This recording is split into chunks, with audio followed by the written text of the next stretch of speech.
Давайте начнем, потому что времени мало, здесь жарко, вот, а у нас друг к другу, наверное, много вопросов. По крайней мере, у ведущей у меня точно, ко мне есть точно. Подготовилась я. Давайте, поехали. Ну, конечно же, первый вопрос про книги. Расскажите нам, пожалуйста, о них. Ой, я вам скажу, я не писатель точно, потому что такое большое количество книг с моим портретом, это, в общем-то, конечно, такое цивилизационное недоразумение. Я хочу сразу сказать это. Вот. Поэтому себя я не считаю. Просто вот эти книжки, ну, с другой стороны, человек скромный просто. Эти книжки, естественно, являются переложением большого количества тех документальных работ, телевизионных работ, которые я делаю.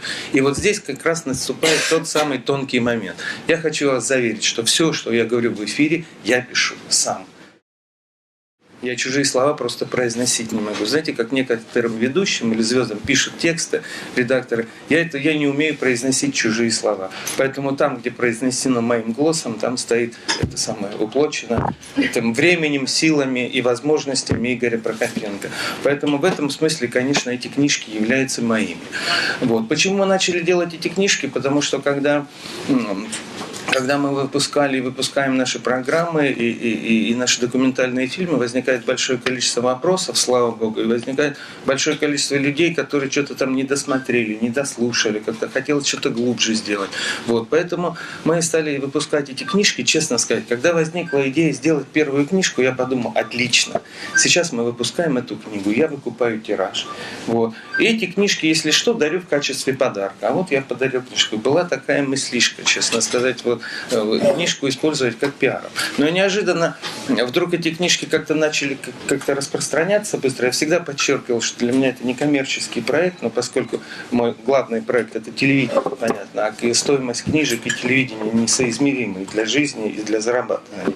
Вот. Но потом как-то выяснилось, что их все время не хватает, мы начали их допечатывать, потом дописывать, и уже возникает сейчас вот и 11-я, и 10-я книга. Но по большому счету это не 11 книг, это одна большая книга под названием там, «Военная тайна» и так далее. Под этим брендом объединяется все, что я делаю.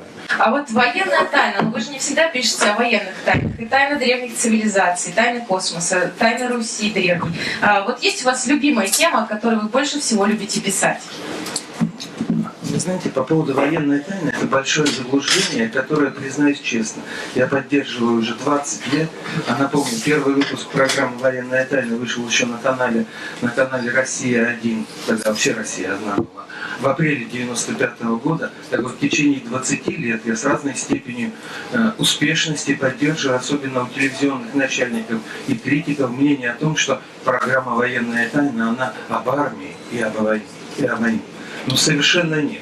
И мне долгое время до сих пор удается как-то поддерживать, потому что если бы она была только об этом, она бы давно умерла уже, понятно. Вот, поэтому это местами это общественно-политическая, местами это документальная, местами информационная программа. Вот она разная, какая угодно. Местами она познавательная, научная, научно-популярная, развлекательная, местами даже там, провокационная. Но всегда она вот такая программа, которая делается для того, чтобы зрителю было интересно смотреть и читать. Вот. Мало людей, которые имеют длинные отчества, отца. Михаил Константинович, Игорь Станиславович. Очень приятно. Вавилов, референт архиепископа. Я как раз по поводу бренда хотел уточнить, Игорь Станиславович. Мы росли в то время, когда военная тайна, честность, честь, совесть были в основе вот какого-то архетипа. Это действительно так? Спасибо за вопрос. Да, если вы этот вопрос адресуете мне, и, конечно, я стараюсь быть честным, порядочным. Да, это все присуще мне. Более того, я человек православный, сразу хочу сказать. Когда я придумывал бренд «Военная тайна», в то время, в середине 95-м году, оно, в общем, было время такое, когда было очень много политики, очень много войны, которая, вот, я тогда только приехал из Чечни, моя первая поездка была связана с новогодним штурмом Грозного, и как-то все это вот болело, все, я тогда еще, помню, мне было очень трудно справиться с понятием, с функционированием. А что такое понятие военной журналистики? Мне казалось, что это нехорошо, потому что когда журналист едет на войну, туда, где люди умирают всерьез, туда, где люди едут совсем за другим, журналист едет, собирает информацию, собственно, собирает информацию о чужих смертях, потом за это получает деньги. И вот такой передо мной стояла стоял там серьезный, сложный морально-этический выбор. Хорошо ли это заниматься военной журналистикой? Потому что есть категория журналистов лихих, которые едут туда на войну за впечатлениями. Вот за впечатлениями ехать на войну стыдно, потому что там люди действительно погибают. И погибают совсем за другие ценности. Погибают не за то, что там красиво как-то выглядит там на фоне взрыва, а погибают за Родину. Потому что их Родина послала. И они имели мужество поехать, не отказаться, потому что отказаться от войны можно было, отказаться от войны можно было в 94-м, 95-м и так далее, но от нее невозможно было отказаться там, в 41-м году, допустим, да. В любом случае существует выбор. И если люди ехали добровольно, значит понятие Родина, защита интересов Родины, вне зависимости, где это происходит, это не пустой звук и не строчка в законе. Вот, поэтому, когда мы говорим там о бренде военной тайны, о чести и достоинстве, это такая многомерная история. Но когда я запускал эту программу, я как раз ориентировался, придумал это название, потому что в тот момент понятие военная тайна, оно больше ассоциировалось, роман Гайдара «Военная тайна». Да, как бы немножко, может быть, с иронией, как бы немножко, потому что тогда очень много было, помните, совершенно секретно, там вот, много было названий программ, которые играли всерьез, которые всерьез говорили о том, что мы сейчас раскрыли там, у нас документ есть, там секретный документ. Я всем всегда говорю, что моя настольная книга – это закон об охране гостайны. А поскольку для меня государство, в котором я живу, не правители, а государство для меня свято, я же не могу нанести ущерб этому государству. Поэтому все разговоры по поводу секретных документов, которые мы тут показываем, это либо мимикрия, ложь, да, либо это просто способ привлечения внимания.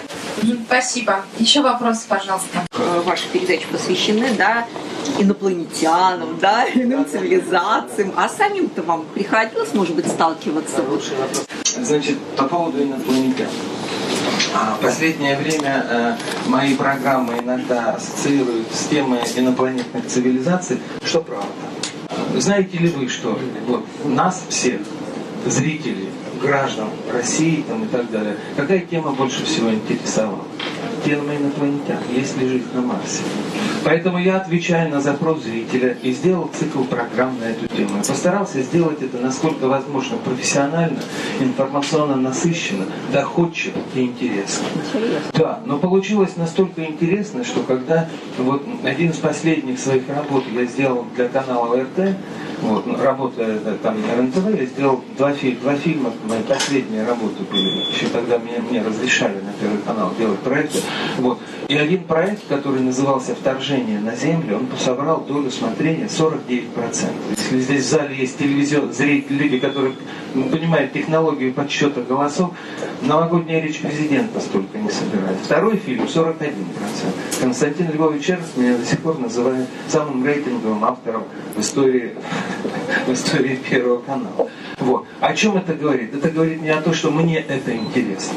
Это говорит о том, что я профессиональный журналист, и я угадал, что интересно зрителю. И потом, когда я понял, что я угадал, я честно начал этой находкой пользоваться. И сделал определенное количество работ на эту тему, которые позволили всем нам посмотреть на эту тему чуть с другой стороны. Потому что, допустим, первая книжка, собственно, первая с этого и начал, «Пришельцы государственной важности». В этой книге собраны большинство документы, личные воспоминания, вот он, да. Личные воспоминания и личный опыт людей, которые, еще раз подчеркиваю, по долгу службы сталкивались с этой проблемой. Когда я начал над ней работать, я сам себе сказал, что я в качестве очевидца не использую рыбаков, которые что-то там на заре увидели, на закате, над речкой. Не использую, извините, старушек, которые что-то увидели над своим огородом. Не использую людей, которые склонны к употреблению спиртных напитков и так далее. В качестве свидетелей и очевидцев я только принимал генералов, офицеров, сотрудников спецслужб, ученых и так далее, которые по долгу службы, не по желанию и соображению энтузиазма собственно и любознательно, а по долгу службы занимались этой проблемой. Поэтому к теме не очень серьезной темы неопознанных летающих объектов я подошел очень основательно, я считаю. Поэтому во всех книгах и работах, которые посвящены этой теме, я постарался донести до зрителей, до читателя, что же это на самом деле. Вот. И все попытки ответить, есть ли это, нет ли это, в каком виде, мы можем часы с вами посвятить этому, я вам расскажу о том, что это такое. А книжка начинается словами.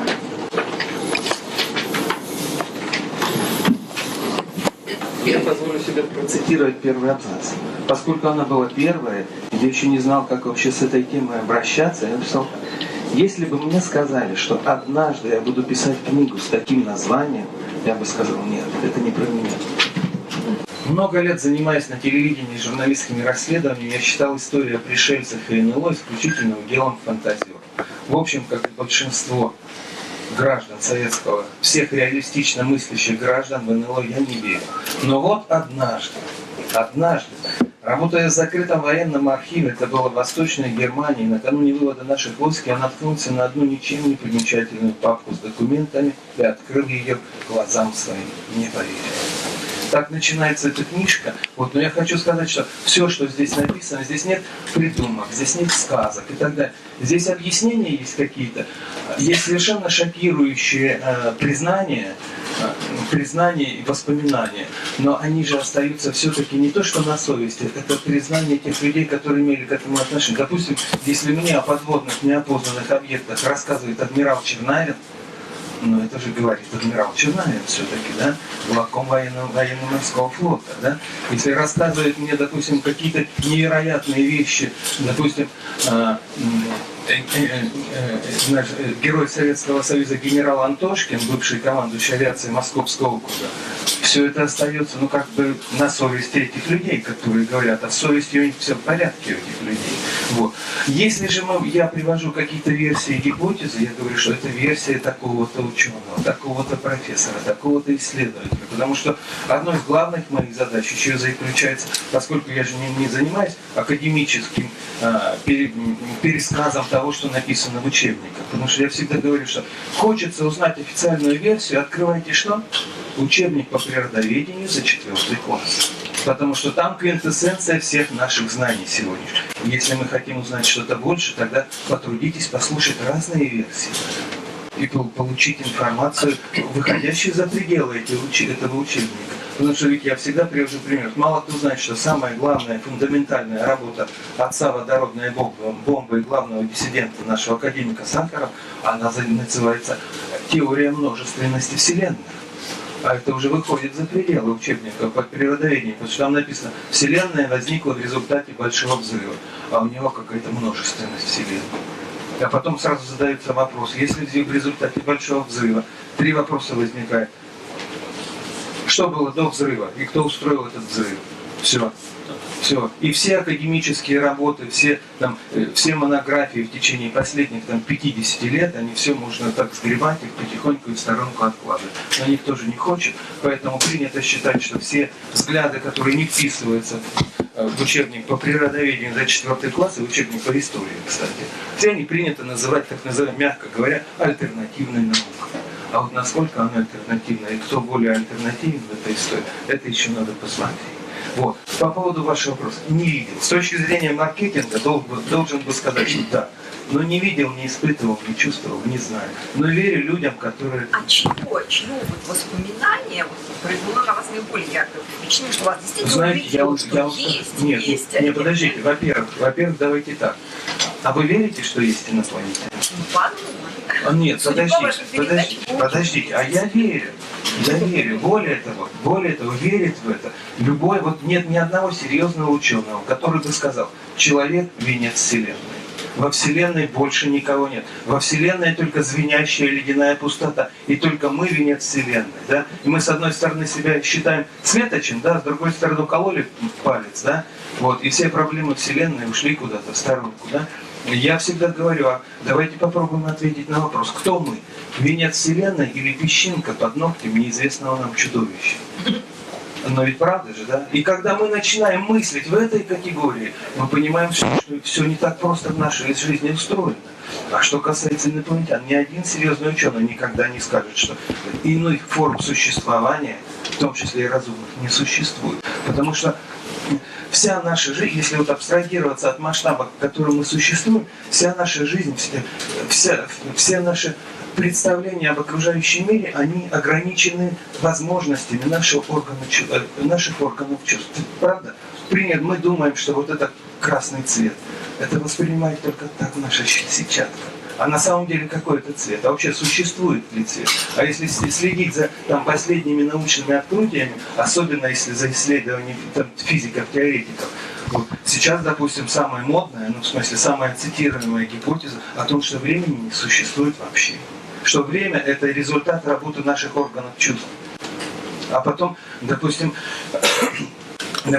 ну вот я цитирую тех просто, с кем встречался, и на чьи версии, в частности, я опирался. Не на единственную, но тем не менее. Но вот известный швейцарский физик, исследователь Виллабрант фон Людвигер, его теория считается практически классическая, о том, что мы существуем не в 4 измерениях, а в 10 измерениях. Просто наши органы чувств воспринимают только 4 измерения. Вот. Это я к тому, что другие формы существования, конечно, существуют. Глупо предположить, что нет. Другое дело, что мы, когда мы говорим вот то, что вы сказали, себе подобных, с рожками, с зелеными глазами, может быть, они где-то существуют, не знаю, но то, что иные формы существования есть, другое дело. Не факт, что они находятся сейчас вот вместе с нами. Потому что там что-то наверняка находится в 5-м или 6-м измерении. Потом, допустим, существует, все читали, наверное, «Солярис» Станислава Лема, да? Но ведь эта книжка великого мыслителя, она не только была плодом ее фантазии. Существует версия классическая, она относится к категории классических, что существует форма разумной жизни в виде облаков. Но не те облака, которые, а вот в виде космических неких субстанций. Потому что мы же о разуме существуем, о разуме судим как. Вот если мы могли подвести ресницы, значит мы разумное существо. А если, допустим, баллонка этого не делает, значит она неразумная, да? Или кошечка. Вот. Ну а как считать, что такое разумная форма существования, если, допустим, космические субстанции, облака существуют миллиарды лет и делают во Вселенной все, что хотят. Может быть, они разумны более чем мы. Вот. И потом я опять же говорю, это я говорю не от себя, я только компилирую те существующие гипотезы или высказания, которые существуют. Отвечая на вопрос, грех не верить в инопланетян. Спасибо. Да, пожалуйста, вопрос. Прежде хочу вас поблагодарить за вашу передачу. Спасибо. От души. А вопрос мой касается больше... Мне очень нравится ваша серия «На территории заблуждений». Я считаю, что это очень-очень интересно. И хотела бы узнать, потому что там у вас, так сказать, тему, может быть, подкинуть или сказать, что как вот вы на это думаете. Потому что до сих пор физики не знают, что такое время, что такое пространство. Вот. Времени на это много, не знаю, что есть. Вот ваше. Вы знаете, я на время смотрю очень серьезно. И не с точки зрения того, что уже не первая молодость, а с точки зрения того, что это за субстанция такая. Ну, по крайней мере, мы задаемся этим вопросом и стараемся изложить это на телевидении, чтобы это было понятно, чтобы было это интересно. Потому что у нас же есть свои законы, мы же не можем просто так рассказывать то, что интересно нам. Но сейчас я вас огорчу, не главный этот вопрос, к сожалению. Потому что сегодня главный вопрос, что будет с нашей страной, что будет с Украиной. Да? Как же так получилось, что мы, русские, с украинцами в такую попали, такую неприятную историю? Что будет дальше с окружающим миром? И вот на этот, вот вы спросили по поводу тематики. Если 3 года назад меня считали главным специалистом по НЛО, то сегодня, к сожалению, главным специалистом по Украине.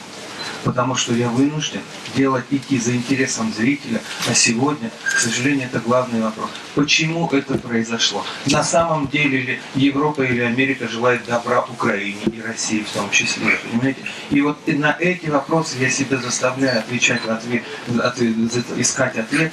Если вопросы, они информационные, публицистичные, сегодняшние, то отвечая на этот вопрос, я все равно ухожу в прошлое.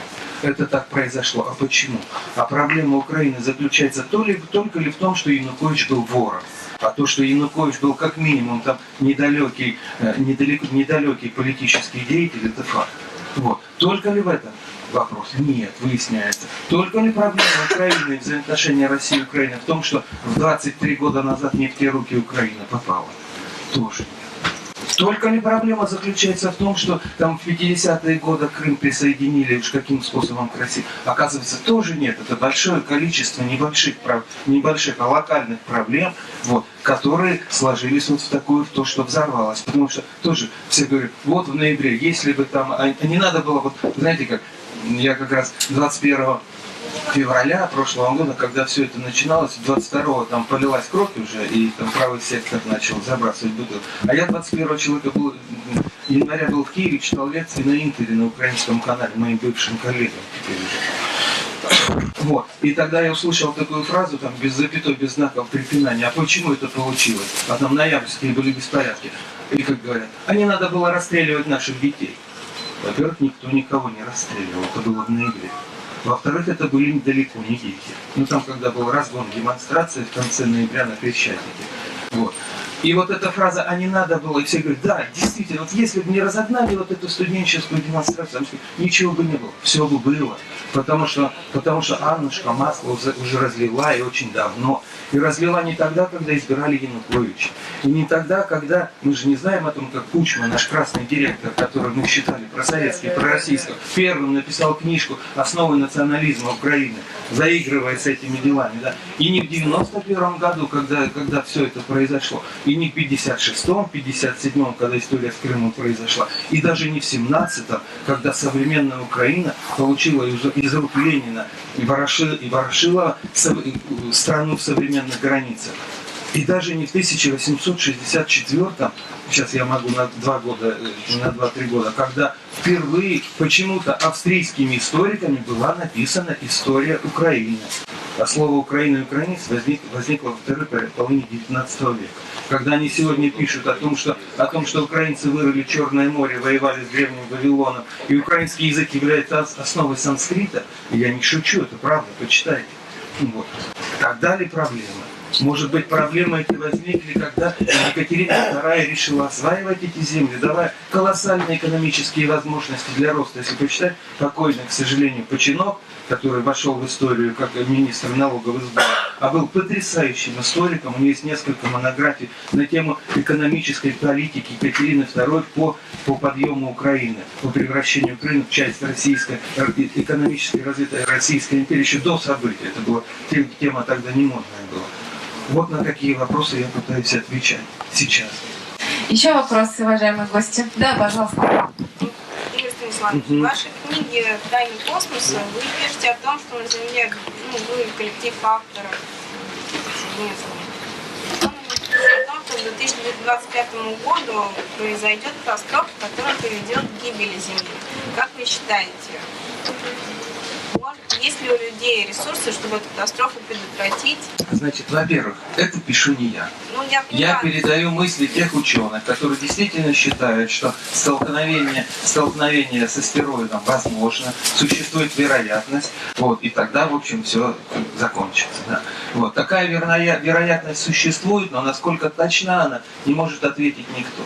Я думаю, если о моем личном мнении, мое личное мнение, не ученого, я думаю, что существует все-таки какой-то закон сохранения космической энергии, который устроил вот этот вот мир, окружающий нас мир, таким образом, что он существует, не исчезая, трансформируясь во что-то другое.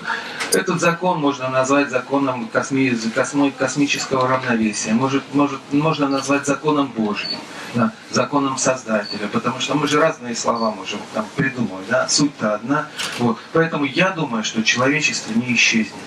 Не так давно вышла ваша книга «Неизвестная Русь», вот даже сейчас читательница ее держит в руках, в серии «Военные тайны». Как вы сами оцениваете, в чем ее принципиальное отличие от обычной исторической литературы, школьных и студенческих учебников? Ну, во-первых, я не пишу учебники, с одной стороны, а с другой стороны не являюсь литератором.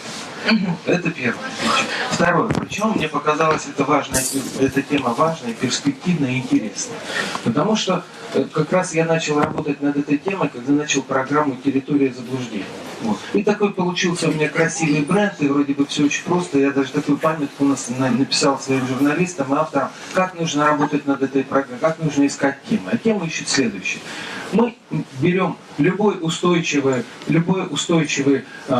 представление, ну, вот о чем-то, допустим, там, небо голубое, да, вот, или еще что-то. Вот. И потом пытаемся посмотреть на него с разных сторон. А так ли это на самом деле? И когда мы начали брать вот такие разные там проблемы, которые, ну, аксиомы, общеизвестные аксиомы, выяснилось, что не все так просто. Но принято считать, что история Руси и России началась, когда Россия получила христианство, да, и первое летописное источник слово о полку Игореве, вот, а все, что раньше, там 9, 8, 1 век, упаси Бог до нашей эры, вообще истории не было у территории нашей страны.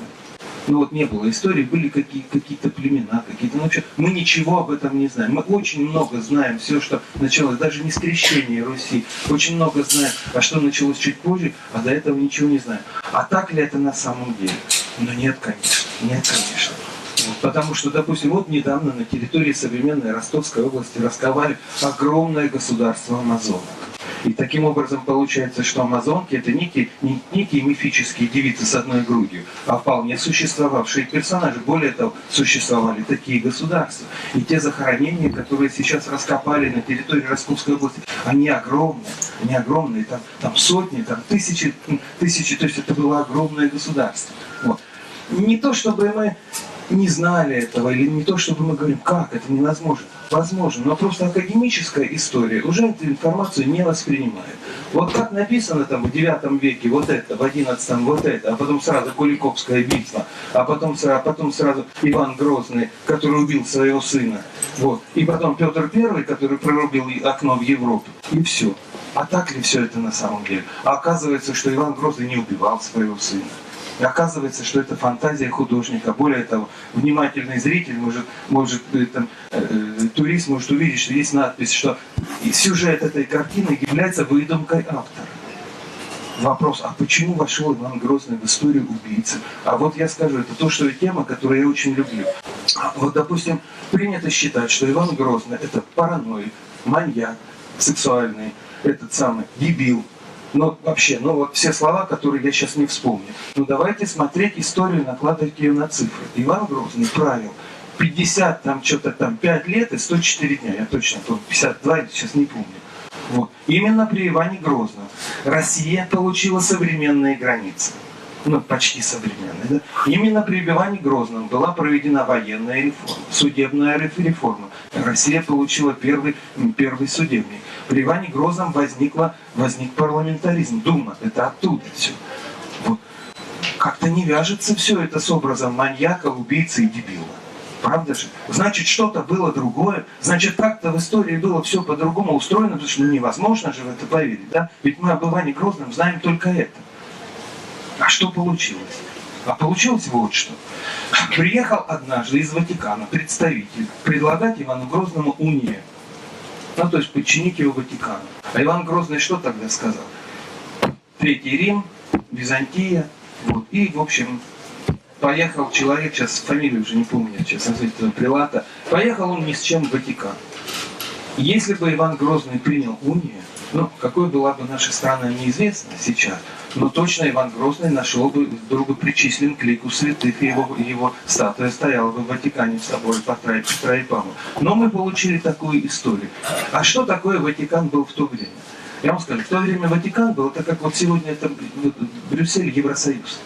Потому что Ватикан был мерилом и создателем и формирователем так называемых европейских ценностей. Отказавшись от унии, тем самым и Россия со всей своей многовековой культурой, традициями, обычаями, устремлениями, она оказалась за пределами Ватикана, а значит и за пределами европейских ценностей. Но, как говорится, а мы-то не знали об этом. Мы же до сих пор все считаем себя Европой, все туда ходим войти, а ничего не получается, нас воспринимают там чужими. Почему? Именно поэтому. Но что произошло дальше? А дальше возникло определенное количество историков в Европе, которые начали заниматься, как сейчас говорят, черным пиаром или государственной пропагандой. Вот. И первый источник, который вышел по поводу Ивана Грозного, как раз он был автором этого, был тот самый прилат, который приезжал к Ивану Грозному. Более того, именно он написал в деталях историю о том, как Иван Грозный убивает своего сына. Надо сказать, что в Европе была тогда дискуссия на эту тему. И кто-то умный человек, какой-то, типа, знаете, этого журналиста, который у Псаки все время задает вопросы, да, забыл, как его, Мэтью, да. Вот. Какой-то такой человек, видимо, возник, он говорит, подождите, вы описываете, это все написано, я не придумал, это все кому интересно, можно найти в интернете. Подождите, он говорит, я был в Кремле, ну там в это самое, он говорит, там Кремль по-другому устроен. Он не мог через женские палаты прийти к сыну и убить его. Просто физически пройти не мог. Что делает этот прилад? Он честно переписывает эту главу. Ну, то есть он шел не таким образом. Это я вам правду говорю, это можно почитать. Просто мы вот в такой подаче, наверное, никогда это не слышали. Вот. Более того, совсем недавно, какое-то количество лет назад, были произведены раскопки и доказано, что голова у сына цела. Никто, и он погиб, он совсем от другого, погиб он от яда. От тех же самых тяжелых элементов, кстати, от которых умер и Иван Грозный, и его последняя жена, и несовершенный малолетний сын. Это говорит о том, что даже вот эти поверхностные факты говорят о том, что история была устроена чуть по-другому.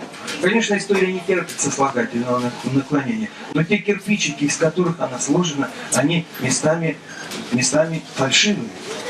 Вот, собственно, о чем эта книжка, потому что там можно часами говорить об этих темах, да.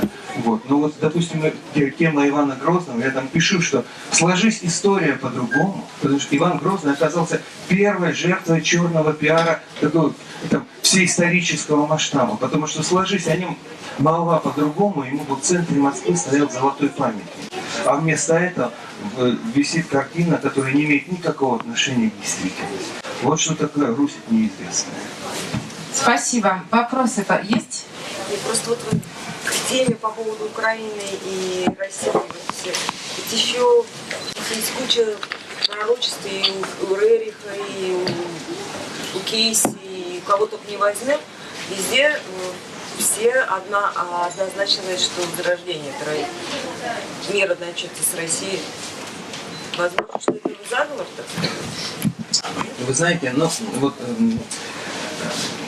к прогнозам, к предсказаниям я отношусь очень осторожно. И когда мы делали несколько проектов, посвященных и Кейси, там, и Ванге и так далее, но я всегда стараюсь очень осторожно к этому относиться и абстрагируюсь от того, что они говорят.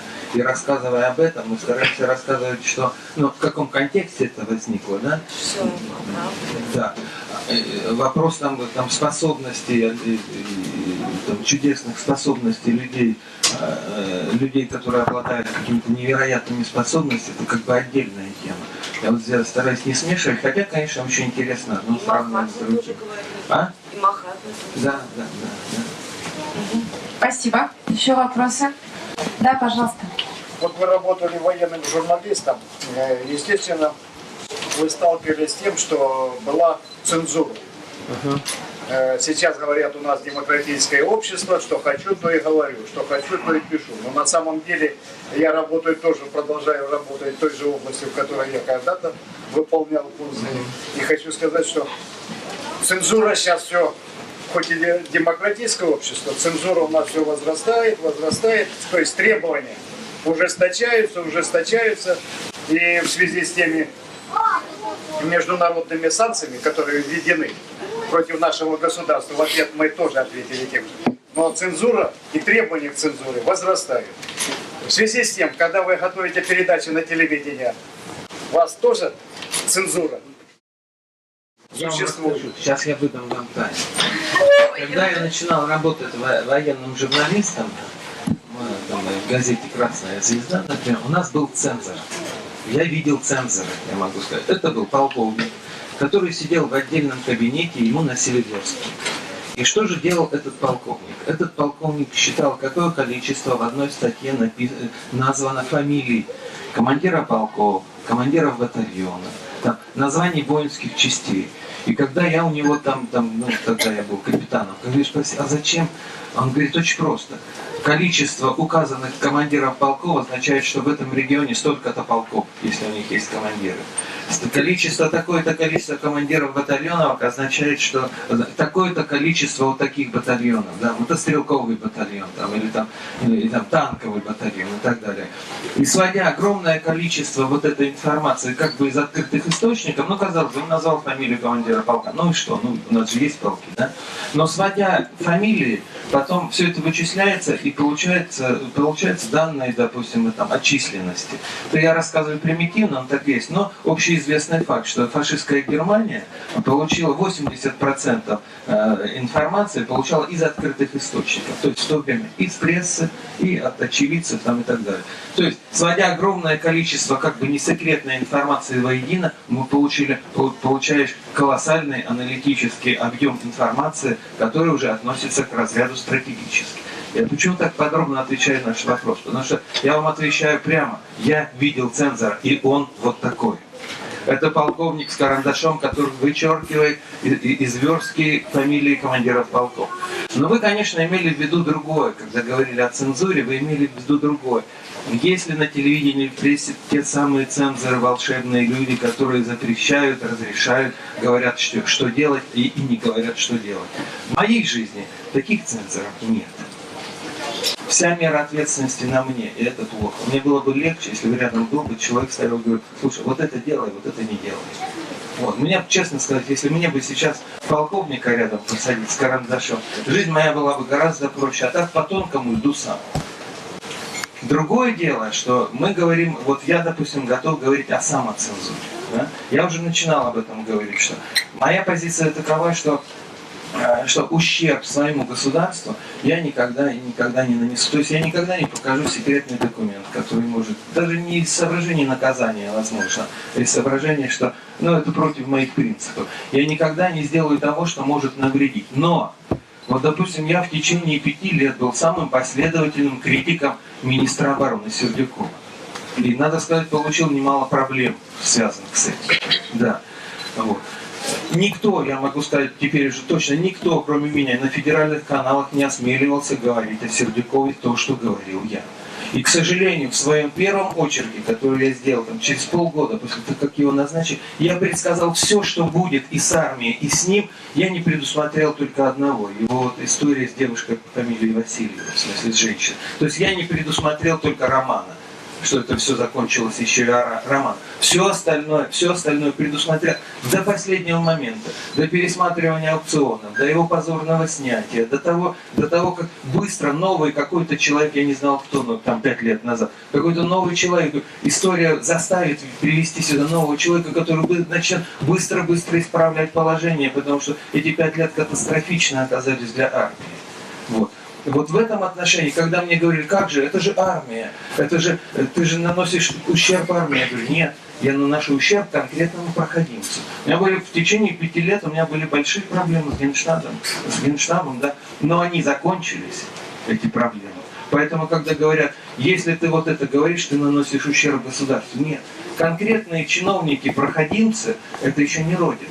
И вот тут очень важно проводить водораздел. И есть одна еще крайность. По определению некоторые либеральные журналисты, мои друзья там, и товарищи, считают любого чиновника или государственного деятеля, любую власть по определению порочной, по определению антинародной. Это тоже неправильно.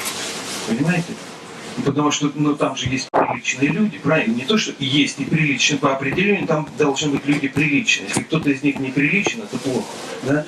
Но если мы начинаем подвергать сомнению и остракизму любую государственную систему или часть ее, это тоже неправильно. Потому что именно такой подход привел когда-то к 91-му году, к 93-му году. Именно это привело сегодня к трагедии Украины. Именно это очень правильно когда-то восприняли. Допустим, я когда-то встречался, брал интервью у автора теории оранжевых революций. В 60-е годы это было все придумано. Когда была поставлена задача Пентагоном разработать мирный переход власти из одних рук в другие, не нарушая, как по Остапу Бендера, не нарушая уголовный кодекс, ведь вот эти несколько позиций были разработаны, они очень простые.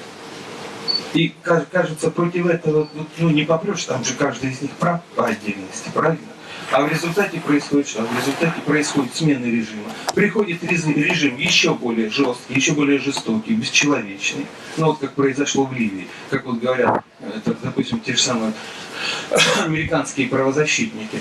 Любой вопрос американскому президенту нужно начинать с Ливии. Что вы сделали с Ливией? Потому что Ливия это была процветающая, богатая, социально направленная, технологически продвинутое государство с очень справедливым устройством. Мы ведь о Ливии толком ничего не знаем. Что сегодня произошло? На территории Ливии государства нет. Французы разбомбили, американцы спровоцировали вот это вот подлое публичное убийство Муаммара Каддафи. Хиллари Клинтон, которая сейчас наверняка станет президентом Америки, именно она сначала пожимала ему руку, а через полгода на весь мир в эфире канала CNN в прямом эфире, просматривая видеозапись, как Каддафи насилует, громко хохотала и допустила фразу: вот был Каддафи, мы пришли и нет Каддафи. Но вообще, в принципе, это, конечно, уголовно наказуемое деяние. Вот то, что она, то есть вот это публичное высказывание. И что сейчас на территории Ливии? Ничего. Первое решение, которое вынесло так называемое революционное правительство, это они узаконили многоженство. Это я в программе говорю, именно за это доблестные офицеры и солдаты НАТО выполняли свой долг в Ливии. Это территория смерти, территория ужаса сейчас на месте процветающего государства. Зачем? Вопрос зачем? Что происходит сейчас на территории Ирака? Насколько был плох Саддам Хусейн, еще надо разбираться. Но то, что на территории современного Ирака, вот это то, что называется ИГИЛ, головы резают тысячами, и интересующиеся, может эти фотографии найти в интернете, когда головы выкладывают в ряд вот так. Ну и все. Следующий вопрос, что вы сделали с Ираком, а потом уже мы послушаем, что вы думаете по поводу Украины, по поводу Януковича и так далее, и так далее. Это я отвечал на ваш вопрос по поводу цензуры и самоцензуры. Спасибо. Да, у вас был вопрос. Игорь Станиславович, вы человек, извините меня, функция, вы широчайшего охвата, можно сказать, уникальная личность того феномена, который маршал Маклуин, учитель Збигнева Бжезинского, называет робкий гигант телевидения, да? Вы сказали о власти. Конечно, власть иерархична, она от Бога или власть, придержащая от Бога установлена. Но вы пятая власть. Вы как функция, вы как человек, вы как личность, вы как представитель той огромной индустрии, которая как бы ни за что не отвечает, но тем не менее является она, вот эта первая часть моего вопроса, властью или нет. И второе, как вы считаете, что широчайший диапазон, который характерен для вашего восприятия, он задается вот этим архетипом, я с совести начал, да, внутренним вашим состоянием, или это давление такого киберсоциума, да, некого такого искусственного объединения планетарного, поскольку телевидение, оно никому не подчиняется, я думаю, что будет подчиняться только антихристу. Вот. Поэтому как бы вот это вот противоречие, если оно есть, при функциональном служении этому робкому гиганту и вашей совести, как вам удается не стать представителем древнейшей профессии? Отвечая на ваш вопрос, я начну с конца. Я считаю, что если эта профессия в первом понимании этого слова существует, значит это кому-то нужно.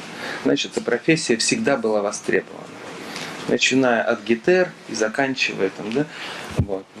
Ничего. Более того, в каком-то смысле я думаю, что может быть это же полезно. Это сохраняет семейные ценности, как ни странно, временами. Очень чистит голову. Это шутка, конечно. Да, по поводу пятой власти. Вы знаете, если бы несколько лет назад вы мне задали на этот вопрос, я бы сказал, да, пресса, там, телевидение, средства массовой информации – это пятая власть. Сейчас, поскольку события такого характера, глобалистского масштаба увеличиваются просто не то, что с каждым годом, а с каждым месяцем, и события на Украине, и события вот этот пояс нестабильности Ближнего Востока и европейский. Но могли ли мы представить себе еще 5-10 лет назад, что всерьез будет референдум по поводу отделения там Шотландии, Ирландии и вот части Испании? Сегодня это происходит. То есть 10 лет назад вообще представить это было невозможно. А знаем ли мы, что, допустим, собирается подпись об отделении Техаса? Отделится он или нет, сейчас это второй вопрос, но это есть. Да? Значит, происходят какие-то такие глобалистские, очень, очень любопытные, непонятные нами пока тенденции. И поэтому, когда допустим, вот у нас популярное такое словосочетание «шестидесятники», там, «ветер перемен», «оттепель» и так далее, то же самое происходило и в Европе.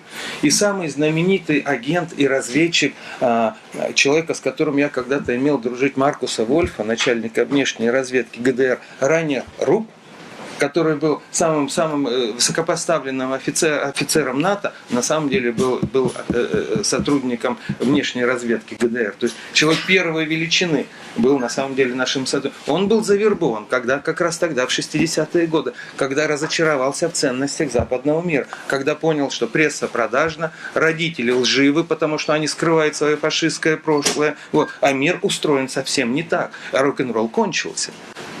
Когда Джимми Хендрикс умер от наркотиков, остальные рок-н-ролльщики начали зарабатывать баснословные деньги. Вот тогда как раз он и был завербован, не за деньги завербован. Это отвечая на ваш вопрос по поводу пятой власти.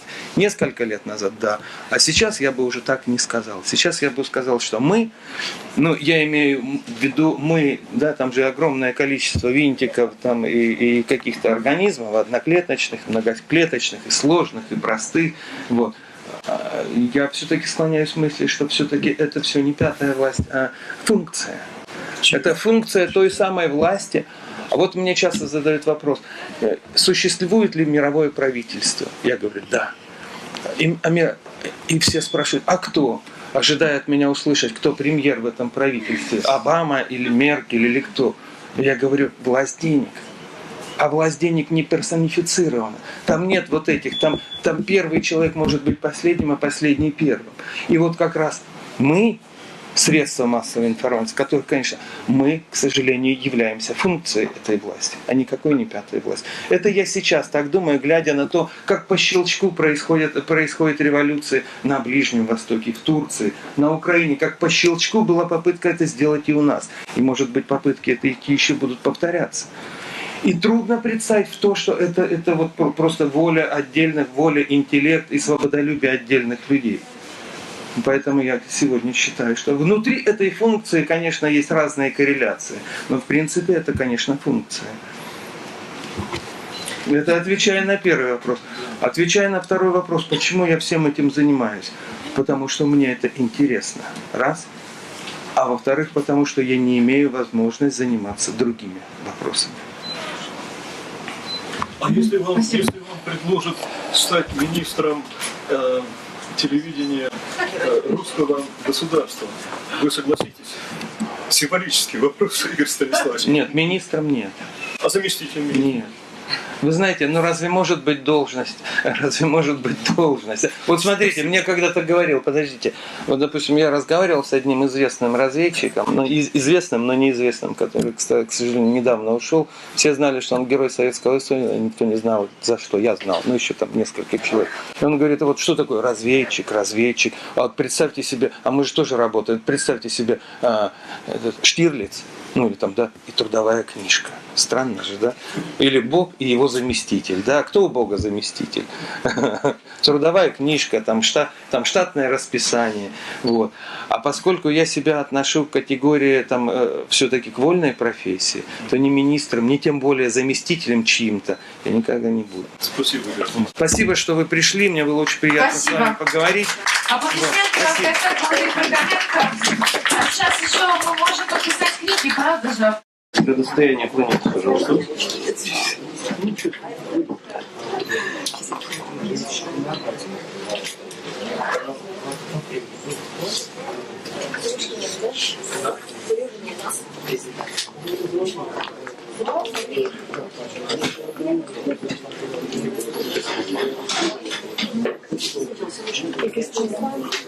Чья? Уважаемые гости, чья?